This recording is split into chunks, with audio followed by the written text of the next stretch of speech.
Well, hey everybody, it's Chuck. Welcome back to the Bee Lab. I keep calling it the Bee Lab. I don't know why I call that. I guess this is where we talk about what we're gonna do before we go do it. So we got an opportunity of being a little bit more conversant without the bees necessarily getting in the way. I had an interesting situation come up that I needed a solution for with regards to my queen rearing, and I figured I'd walk you through it and talk about it. And this is on the subject of queen banking. That means keeping queens in a hive versus an incubator. And what brought this up was my work schedule this week. I actually have to go to work on Sunday and I won't be back home until Thursday midday. And I've got queens in a hive that are gonna be hatching while I'm gone. Now that's not really a good thing because there's a very small window of when a queen hatches and she needs to be fed in order to survive those first few hours of her life. And then every day thereafter, if she's not in a hive, she needs to be in an incubator being fed. Now I showed you my incubator in a previous video. It's essentially a little chicken egg incubator and it will keep queen cells at a nice, 94 degrees to get them to hatch. But you kind of got to be home the day they hatch, because if they hatch, you got to get them some water, you got to give them a little bit of honey, and you can keep them alive in an incubator, but it takes babysitting. And I'm like, I've got almost 40 queen cells. I'm a little bit less than that. Maybe I'm 35 on this batch or so that are gonna hatch while I'm gone. And I can't put them in the incubator because they'll die before I get back. So this is where queen banking comes in. And I'm going to do this and I'm gonna walk you through a little bit of it. Now there are two different types of queen banking.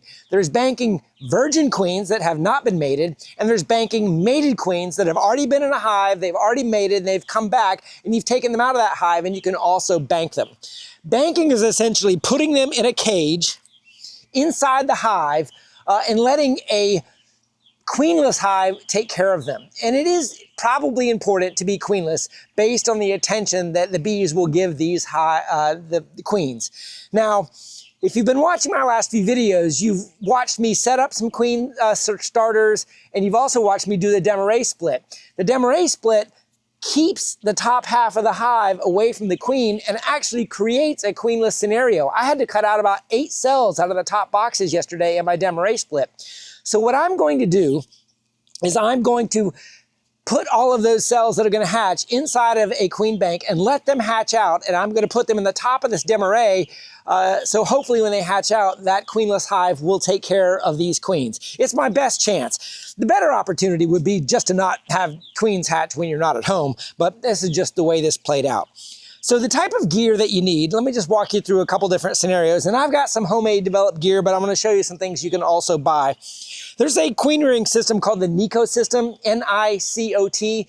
You can say it says NIKOT, but if you do the French, I think it's called NIKOT. And it's a system of a platform, it's a little sleeve that goes on, and then the queen cup goes right in the top. So it's 3 parts, and then you graft into this tiny little queen cup that goes into this little sleeve. And this sleeve is what you would pull off to get the queen cell out of the hive, and you would put this inside of a mating nucleus. As opposed to the JZBZ, and these are not actual queen cells, these are hatched out queen cells. You can even see the little cap that's opened up. Whereas the JZBZ is right on the queen cup and doesn't have all of this extra equipment. So it's much cheaper, much smaller, and kind of a little bit easier to do. But the good thing about the NIKOT system is these hair roller cages, this system is designed for this. And I say that because these hair rollers are designed to fit on top of that sleeve just like that for storage, for banking. So the NIKOT is a system. It's not just a cup and then having to come up with a cage. The NIKOT system really does make banking a lot easier. But if you've grafted your cells onto the JZBZ, these hair roller cages aren't designed to fit on there.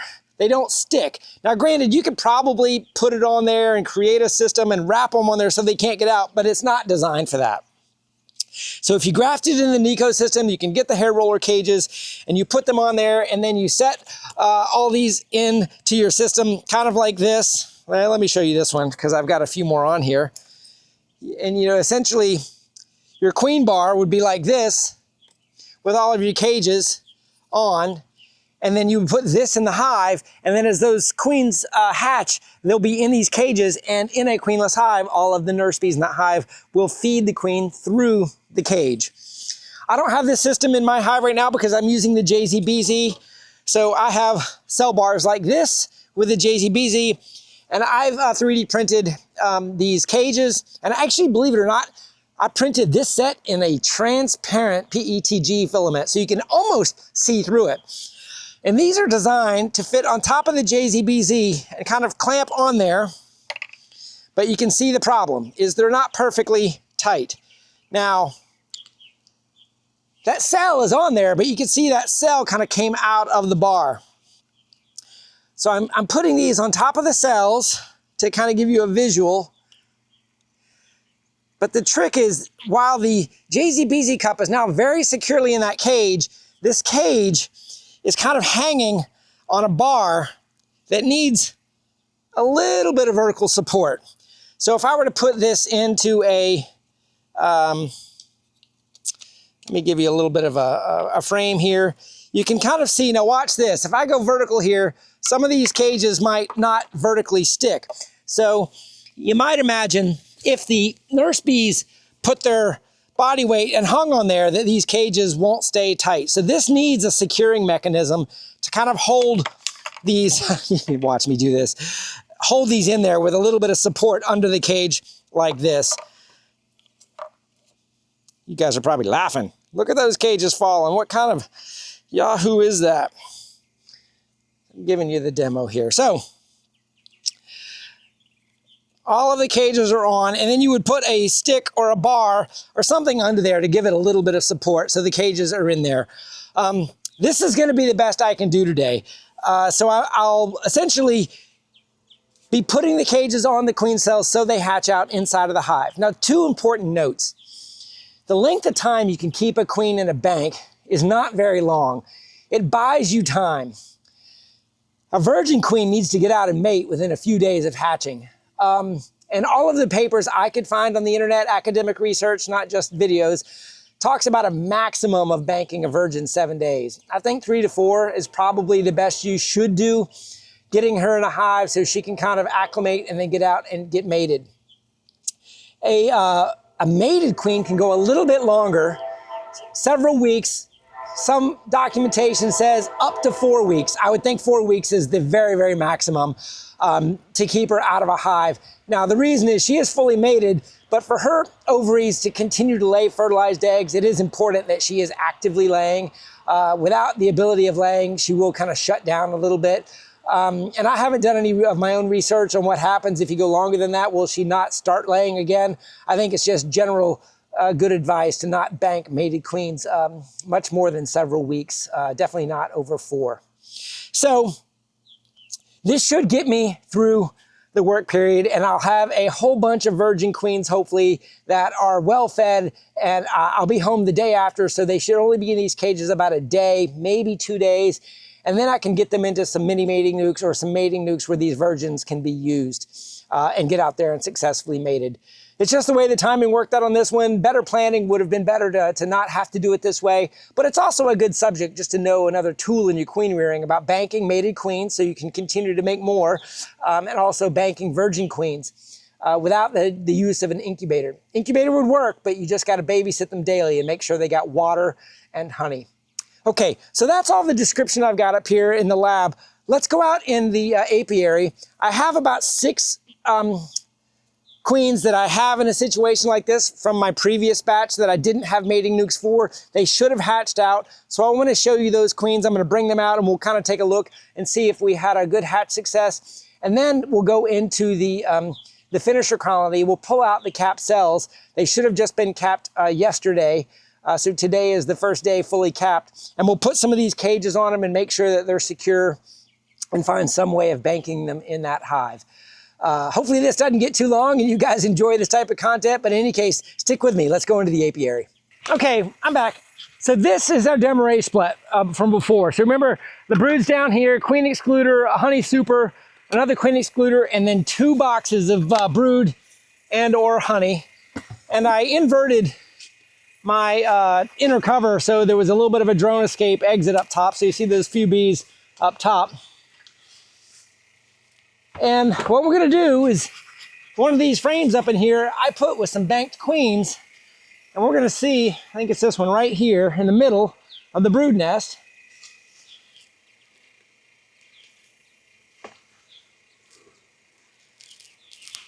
There it is.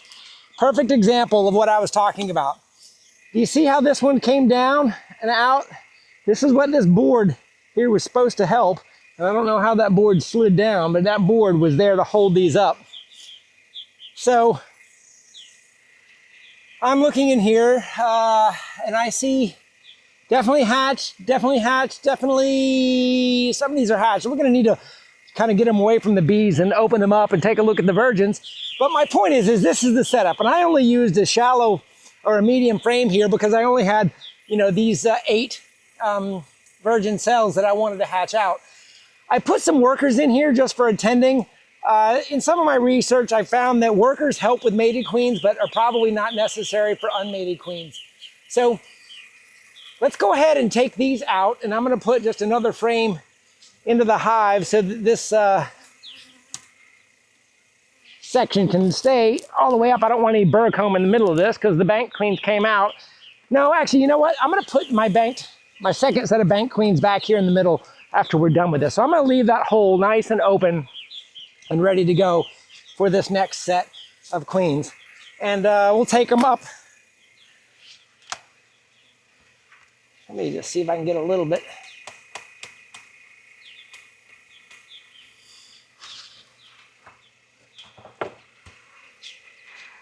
All right, now let's go put this hive back up and let's go get our queen cells out of the finisher colony. Let's go over here.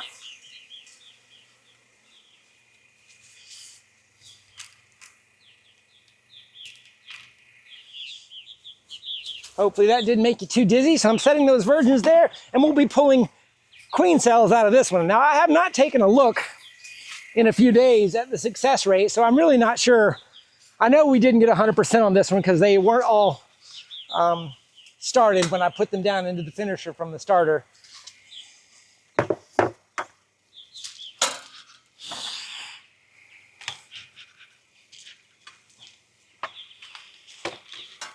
Nice population of bees up top, which is what we want.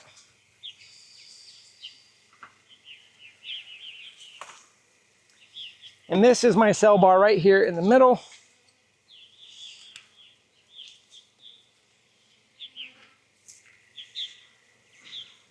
Yeah, they're buzzing me. I might have to suit up. We'll see.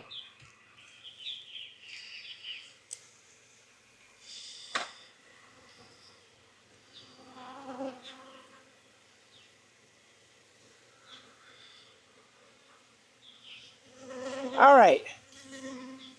So they've started to break a few of these down. We have some good lessons on here. I'm going to show you. I'm going to go ahead and brush these off, and we'll go up to the bee lab. I want to show you a few of these cells and what we know just by looking at them.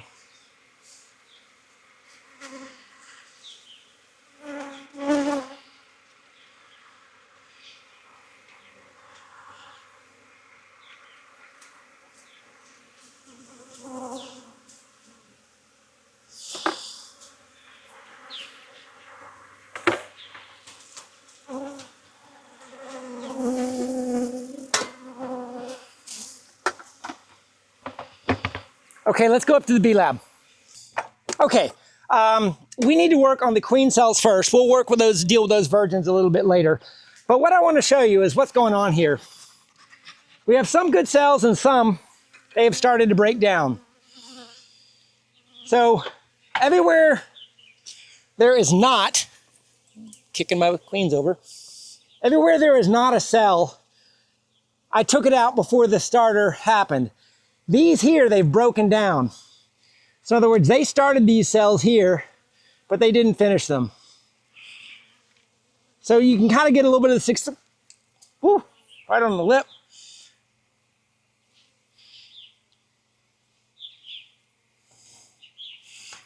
Ouch.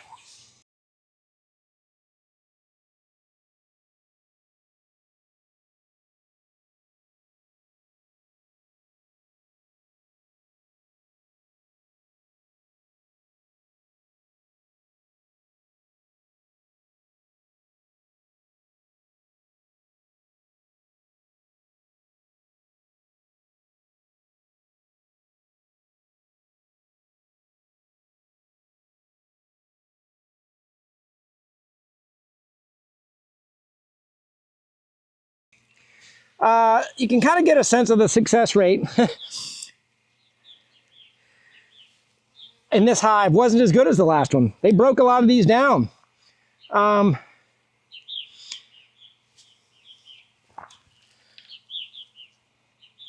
All these without cells on them are not viable.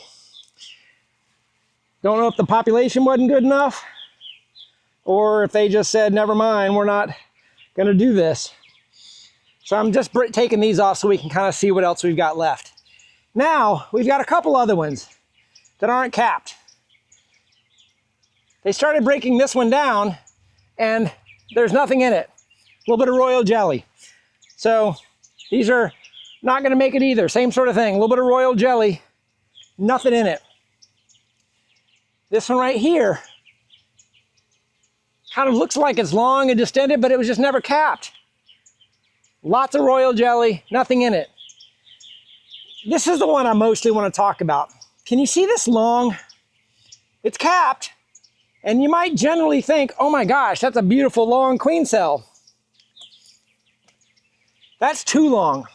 What happened here is the queen larva got dislodged from the royal jelly and fell, and they had to keep the larva in the cell. This will not turn into a queen.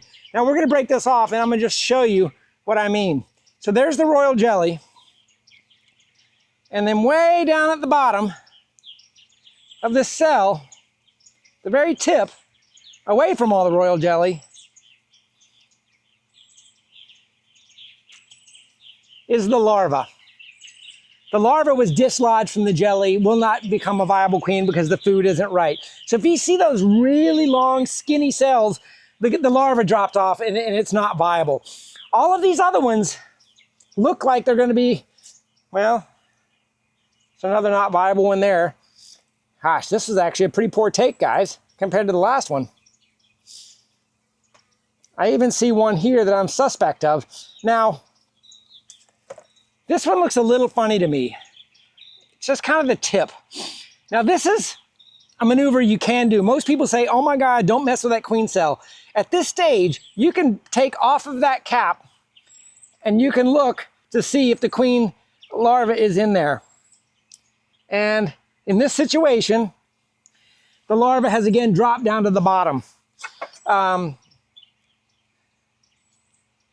this is another queen larva that would not have made it. And my clue was the cell was just a little bit too long and just didn't look right. Here's another one that, golly, yeah, this is all good royal jelly. Don't throw away this royal jelly. It looks like I've only got, wow, 1, 2, 3, 4, 5, 6, 7, 8, 9 in here that might make it. So this banking is going to be easy because I don't need 45 cages. So I'm going to just use these cages here, or this cell bar here, and put it in the hive. So I'll just kind of take these off. These are my virgins. See how the JZBZ cup stays on there? That's what's secure. Even if this falls, that cage is very tight on the cup. I say that as one comes off.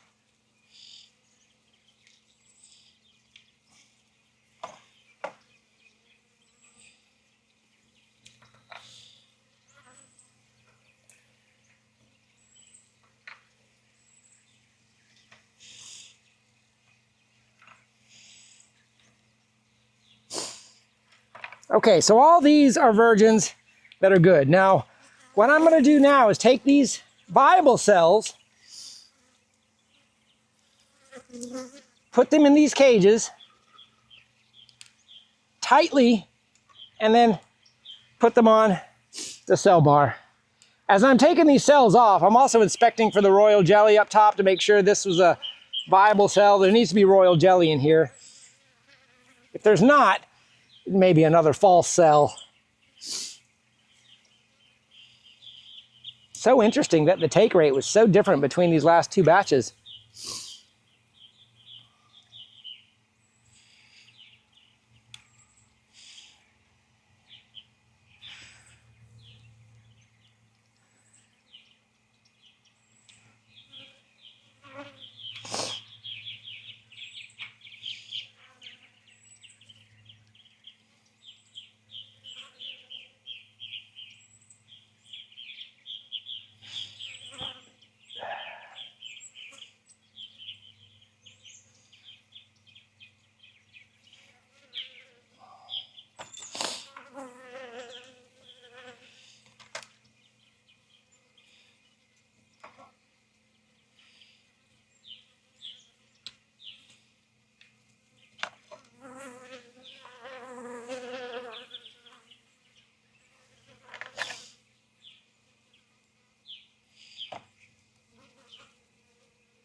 Buzzy. Okay, last one. And as we put this in here, I've got obviously them all nice and tight in the cages, but I need to put my little support board on here because these cages do not stick in here with the full weight of the queen cell and the cage and of course the worker bee. So this little piece of plywood cut down to the exact dimensions to support the bottoms here is what I'm after.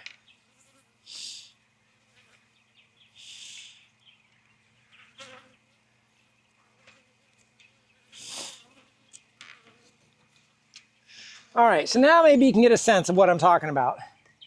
This is not an exact science. The NIKOT system is much better designed for banking and security in the banking. So if you know you're going to be banking, I would almost start with that system, but I did not expect to have to do this. So now they're all in there with this support board that's jammed in there pretty tight. So this is a set of virgins that will hatch here in a few days while I'm away. When they hatch, and if they hatch, obviously with this take rate, I'm not exactly sure what our percentage of these will even be.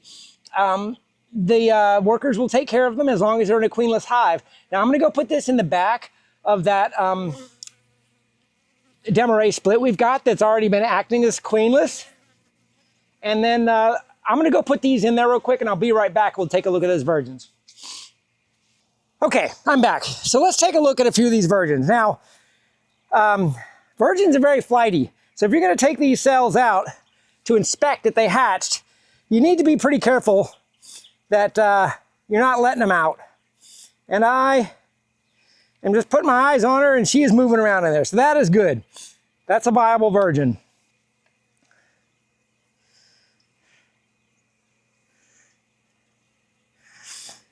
There's a chance there could be no hatches and or dead virgins. Now this one looks like it hatched, but started eating out from the side. Yep, there's a virgin in there though. So she's good.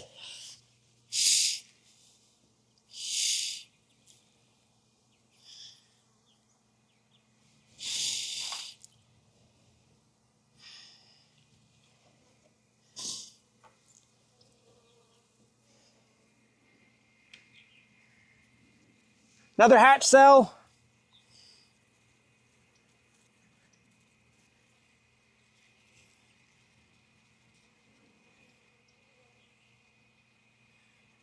Okay, I saw a dead bee in there, but it's not the virgin. There's just a dead bee on the bottom. So that's why I was triple checking. Another good virgin. Another hatched out cell.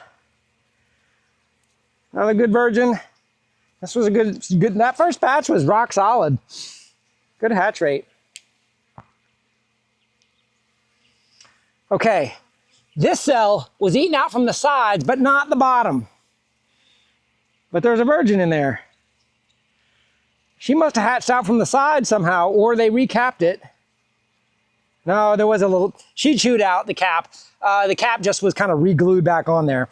That's what that was. A little tricky.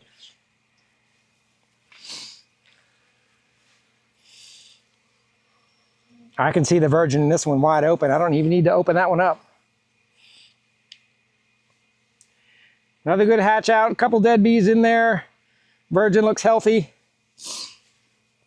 Wow, I think we see one more to go.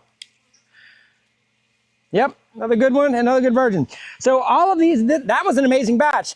So I have got 8 virgins here that I'm gonna go back through and check all my mini mating nukes. And if any virgins didn't hatch, I'm gonna either put these virgins directly in there because they're kind of at that stage where they need a queen, or I may put them in a cage if they like a mating nuke over there with a brood and everything, that you need to introduce a virgin inside of a cage most likely. Mini mating nukes where there's no resources, no brood, they'll take a queen pretty much anything. So that's my subject on queen banking. Wanted to kind of walk you through it while the bees are buzzing me. I got one little sting on the lip today, but let me know what you think. Do you guys appreciate this content? Anyway, we'll see you next time. Have a great day.